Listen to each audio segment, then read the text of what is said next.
Thank you. I'm Mathew Beane. Let me grab the clicker here. A little bit behind, so I'm just going to cruise through this. Today we're going to talk about augmented reality and how you can use it in your catalogs on Magento and other places for that matter. And we're going to go through 3D modeling a little bit. There's a reason why I want to start there. And then we're going to talk about the catalog a little bit. I actually have a quick case study to look at how augmented reality works in Magento already. And then we're going to dive under the hood a little bit and see how that actually works. And then if there's time, we'll have QA, but it's doubtful. I'm not going to talk about myself here. We're just going to skip this for sake of time. And let's start with augmented reality. Most of you have heard of this, I'm sure. There's different types of augmented reality. Most people, when they think of it, they kind of think Pokemon. That's actually a very good example of it, and that's what's known as simultaneous localization and mapping, or what a lot of people call SLAM-based. It's an acronym. And that basically uses a markerless version of augmented reality. I'm just going to call it AR for the rest of the time. And it uses your GPS and your accelerometer and your phone to figure out the orientation of your phone so that it can display the 3D models through the camera. And there are other types, though. If you've ever used IKEA Place, which allows you to look at IKEA furniture, you can actually view a piece of furniture that you want to buy sitting in your room. That actually uses the floor. It'll find some unique bit of the floor and create a marker out of it to place the furniture on so that it knows how big it should be, such as a rug or whatever. That's marker-based. And then superimposition is actually really becoming more common, especially for wearables, because you can get information that displays in real time about buildings you're looking at, or animals, or plants, or whatever. And it may partially replace some of the physical objects as well. And then the location-based is actually, think of it as GPS, but in 3D space. And that's actually becoming very common for theme parks and grocery stores and things of that nature. Now, what I'm not going to talk about today is wearable AR and really recognition-based AR, which really focus more on what you're seeing in the news around like Rabbit and other devices that you'd wear, and they actually interact with AI to learn about your environment and tell you about who you talk to and things of that nature. It doesn't really apply to commerce yet. So most of my slides that have information like this, if you take a picture of the QR, or you can actually just click through this one, this is a good demo of a superimposition of a 3D model. And it should work on your iPhone or your Android. You just click the link and give it permission to look at your camera, and it will superimpose a helmet right over your face, which is pretty cool, and it face tracks you to do that. Now, you can easily see how this would work with clothing or whatever you want to sell. And everybody get it? All right. Skip to the next one. I got another demo for you. And that's why taking a picture might not be a bad idea. And here's a markerless one. So this is just a demo that shows you can place a markerless model. This is a 3D model that you can just set on the floor next to you or on the chair next to you.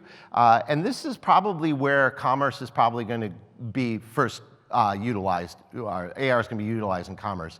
Being able to see a product sitting on the table in front of you, such as a blender that you want to buy sitting on your kitchen counter, is really going to affect your conversion rates. So those are some quick examples of AR. There are many, many out there if you just do some research. And I have a couple more, I think, throughout the slides, sprinkled in. So before we get any deeper, I wanted to give you sort of a good idea of what a tool stack looks like for developing your AR pipeline. Like, what are you going to need to do this? So on the right side there, I think, well, no, it's your left side. You have the 3D scanner, so you're going to need to scan your models. Now, I'll talk about this for a little while here, but basically you need an entry-level scanner. You can get them for under $1,000. The OnStar is actually a really good idea. It's a great scanner, does textures, does the models, and it does a really good job of it. And then you'll need Blender or another 3D application like Blender, such as 3ds Max or something like that, to be able to work with the 3D data that you get. And then to display it, you're going to use something called Babylon.js, which is a library that implements WebGL and WebXR. And that's sort of the bottom of the stack there, because you get out to the web. Now, on the other side, you can kind of see the pipeline for how you're going to get the data into your e-commerce to work with this. You're going to start with standard products. Everybody knows how to use a Magento catalog. I'm just going to assume you've already got that down. So you're going to use simple or configurable products with attributes. Everything stays the same. The thing you'll need to do is tie your attributes to your models. You'll have a 3D visualization. That's actually a product picture that's actually a 3D instead of just a flat picture. That's where I would start. I wouldn't start with AR, because AR has a bunch of extra stuff that you'll have to figure out around lighting and other aspects of it that are much more difficult. If you can get your 3D models working in 3D visualization first, you'll be in much better shape. And then lastly, you'll build out that AR view. So we'll go deeper into this as we go through the slides. But first, let's go through 3D modeling tools and terms and just talk about the elephant in the room. So honestly, the technical side of how we display AR in the web is easy. Like I can show you, at the end we'll go through that. The difficulty is getting your products into 3D and making them usable by it. And so you need to source 3D models to do AR. And to do that, you're either going to purchase them. Maybe your product's something that already is out there, already 3D modeled. You can just use that. Or you can commission somebody to do it, because most likely your developers don't know how to do 3D. And teaching them to do that's going to be difficult. There are companies that's all they do. They just scan models and build them out. Or you're going to scan and model it yourself. So let's talk about what that looks like. But first, before we do that, oh, wrong button. Common terms. You got a 3D model. Obviously, it's the model of the 3D object, right? It's a representation in 3 dimensions of the model using triangles or quads, usually. And what that is a mesh of these triangles that represent the 3D object. Then you'll have a texture. The texture basically wraps around the object. Now, textures can come in different varieties. There's UV mapping, which is the process of unwrapping the object into 2D. And then there's texture mapping, diffuse textures, specular mapping. So all these different ways to map the textures. And really, we can't go too in-depth in that today. Watch my LinkedIn space. I'll be putting out more stuff about each of these terms over the next couple months as, just sort of a follow-up to this. Shaders are the textures, but they're represented as code. So when you think about it, the reflections and all these other things, they have to interact with one another oftentimes, and shaders handle that. And then GLTF is the file format you're going to use on the web. Now, there are other file formats you're going to be using when you get them into Blender and so on. However, those aren't as important to this talk. Poly count is something that you're going to really have to think about a lot. A standard video card can display millions of polygons at a time on a computer. A phone can only do about 100,000 polygons. So it's a significant amount less. And then there are actually some hard limits on the number of vertices in a model in WebGL. So it's about 65,000 per model. So you really have to think through that when you're building your products. When you scan them, you'll have millions and millions of polygons. So one of the steps we'll go into in the pipeline is to bring that down. Lighting is very important when you're thinking about 3D models, because basically, especially when you get to AR, you're going to want to use ambient light represented in the 3D model. So you have to think through lighting a lot. And then last but not least, the camera. So your phone is a camera, but really in 3D space, you have a camera as well. Now, the reason I did the terms is because I feel like throughout this talk, I'm going to be talking about these. I just wanted to make sure I kind of level set for everybody. So, pipeline. Basically, it's not too difficult of a pipeline. You're going to scan the objects with a 3D scanner. And I'll go into the 3D scanning next. And then you're gonna scan it again, but you're gonna get a texture. So it's gonna take that object and it's gonna wrap out a texture for you that can be applied to that. Some models you might not do that. Maybe they're plastic or whatever, single color with some options, and you won't scan the textures. Then you're going to go through a mesh reduction. Like I said, millions of polys down to about 60,000 polys or less. So that mesh reduction has to happen. And then you're going to clean everything up. You're going to use Blender to do that. And then you're going to export it to GLTF, which will then be able to be used in WebGL. So scanning. Quick tips on scanning. You need a good physical environment. Use a light box. If you're going to do this yourself, make sure you use a light box. It helps a lot. It needs good lighting, especially if it's photometric scanning. There are other ways to scan, and we'll get into that in a second. You're going to want a good 3D scanner, and make sure that you grab a turntable that turns at a constant rate. They make them for 3D scanning. That way you get all sides of your object, and doing it by hand is horrible. And then make sure you also get a good tripod, and you have everything set up all nice. And when you're looking at 3D scanners, if you go outside of the Einstar, you have to look at accuracy. That's like how in depth down to the millimeter it gets. You got to look at the scan distance, how big of an object you're going to need, and then you're going to want to look at the technology. And we'll talk about the technologies on the next slide. And then last but not least, you need a beefy computer. It's going to need a nice GeForce, and you're going to need some power behind it to do the work in the 3D toolkit. So different methodologies for scanning. Photogrammetry, which is hard for me to say, but I still had to put it on there. This just captures 3D using photographs. Everybody's aware of how that works. Time of flight uses the distance, calculates the distance using the travel time of light, which is pretty amazing. But if you use Xbox's, little AR tool they had back a couple years ago, or PlayStation's, that's actually what they were using to do that. Point cloud is another way to get 3D data, and actually drones use this quite a bit. They just fly through areas and take points and figure out how far away it is and what kind of like a little bit of data around it. And then you've got range scan, which is LiDAR. So if you've got a newer iPhone, it has LiDAR on it.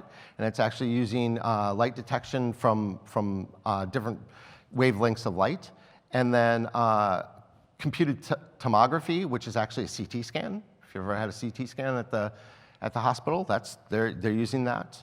That can also be used in industry. So if you've got metal parts or whatever you're trying to scan out, those will actually be more common. And then there's a lot more. There's structured light scanning, MRIs, ultrasounds, and far more ways to pull in the 3D scanning. So no matter how you pull it in, you're going to have a lot of data.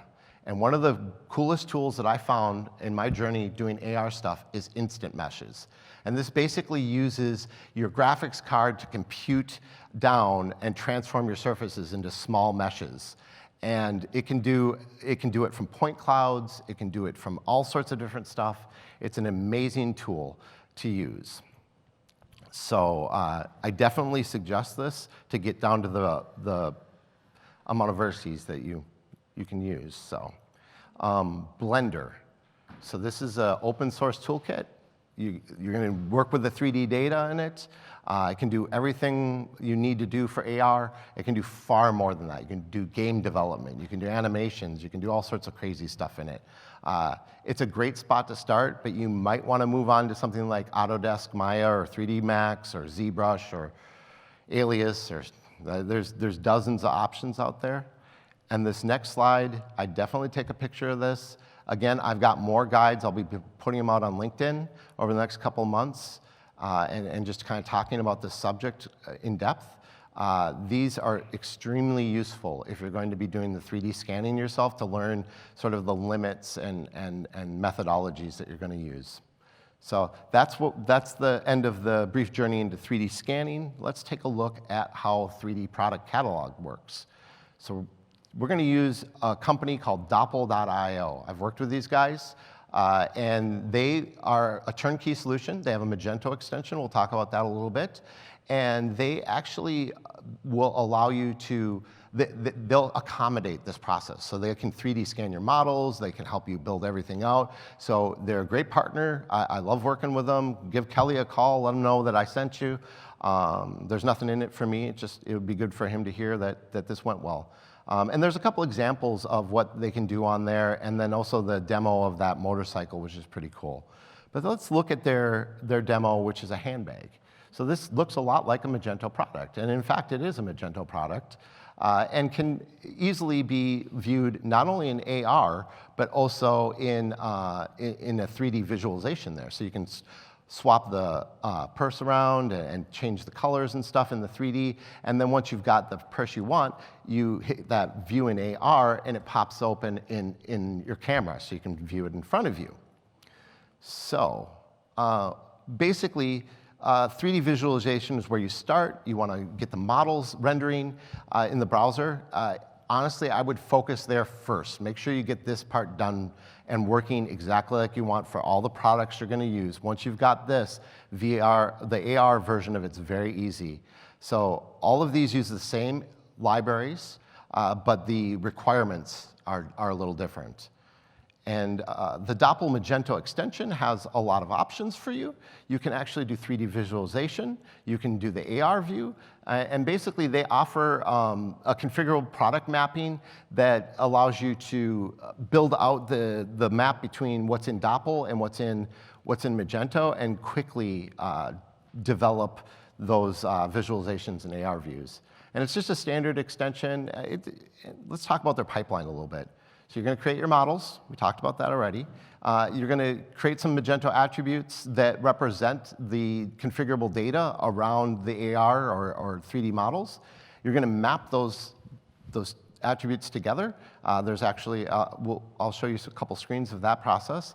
And then in Doppel, which this is one of the downsides, you have to create new products.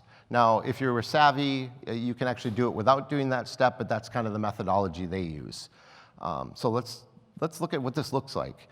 You got attributes, standard attributes. You know, basically you're looking at the color for the purse here. It's just standard attributes. You know, with swatches, whether they're text swatches or image swatches, just standard inputs. Nothing out of the ordinary. And then you will set up the Doppel attributes to be able to use, and you create an attribute set for the products that are going to be displayed in Doppel.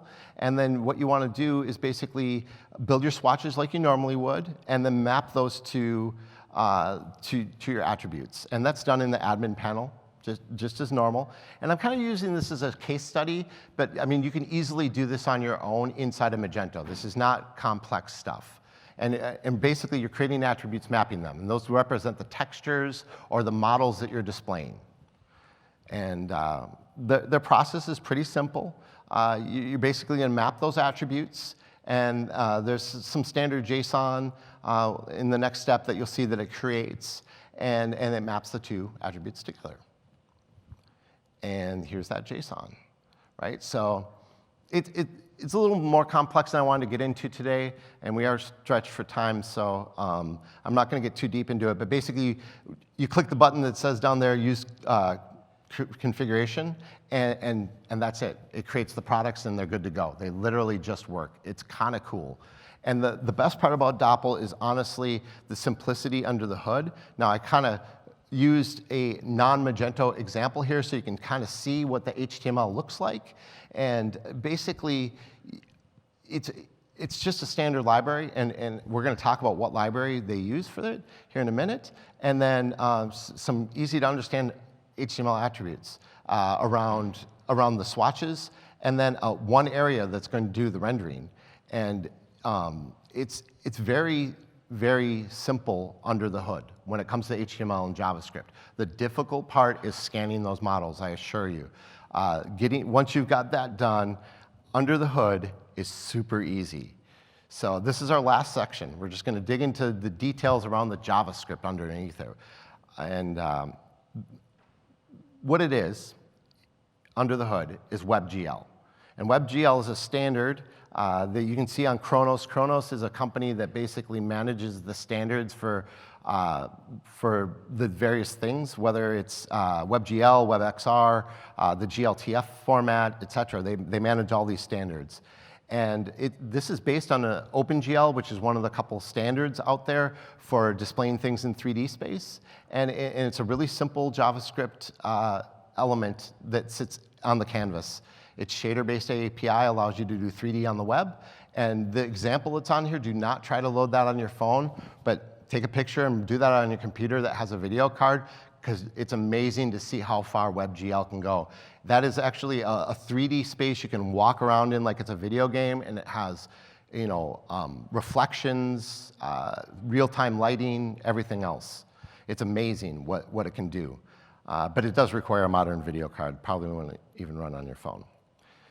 So to do AR, you need another library sitting on top. That's called WebXR. And basically all this is sort of telemetry from the phone to help it decide where the camera is, what the lighting is, and it basically feeds WebGL with some of this telemetry. And this can handle not only augmented reality, but also virtual reality. So if you were thinking, hey, I want to do virtual reality versions of my products, you can do that too through this library.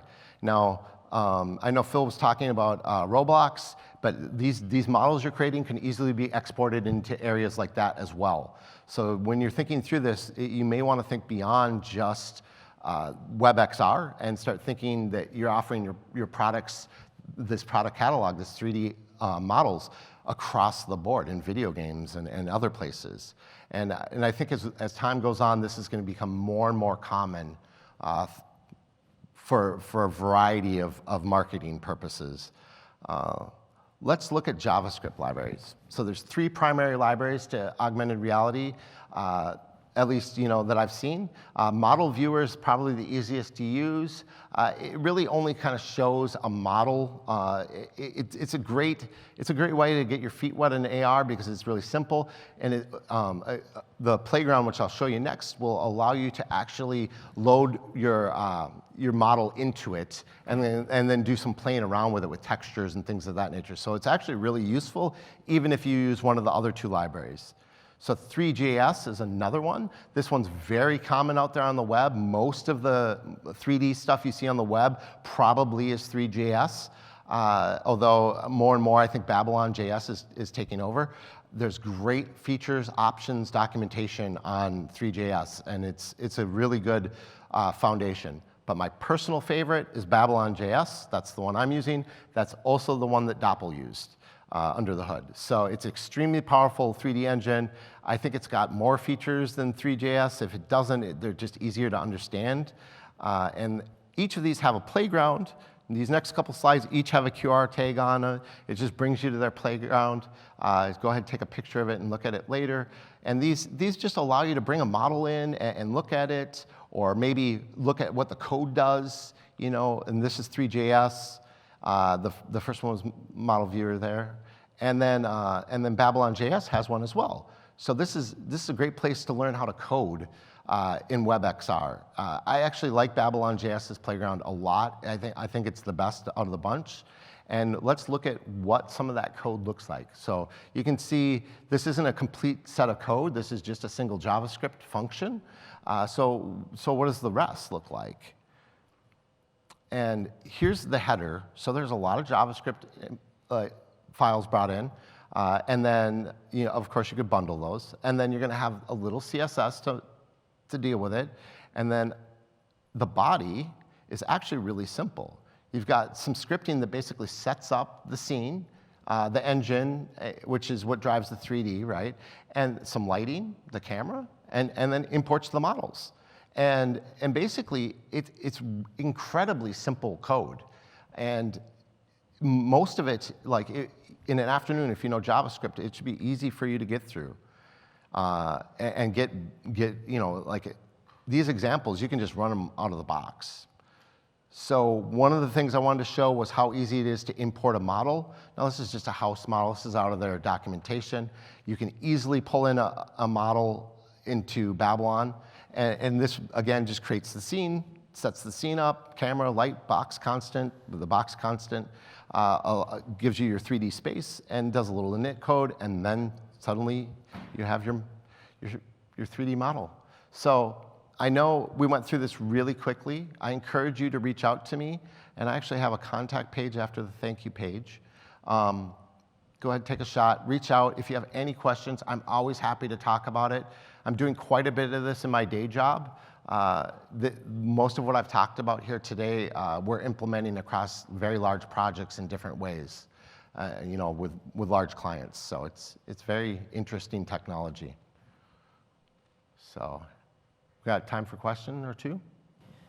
I will allow one question. Please. Shoot. Who wants to? Anybody? Ooh, you got two. I'm just closer.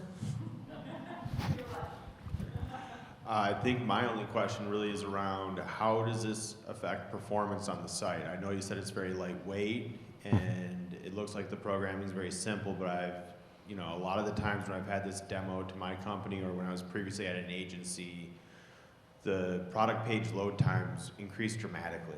So I'd be really curious to hear your input on that. It definitely can have an impact on performance. One of the things I'd suggest is doing sort of a lazy loading where you're using a normal standard visualization of the project, like a photo, and then when they're ready, then I'll give them the option to see it in 3D, because that way you're not hindering page rendering, right? And then performance varies on phones, so. And you really do have to pay attention to the models. You got to get them low poly, otherwise it will just look bad. My question was on the similar lines. Thank you. Yeah, thank you. I encourage you people to find Matthew if you have more questions. Yeah.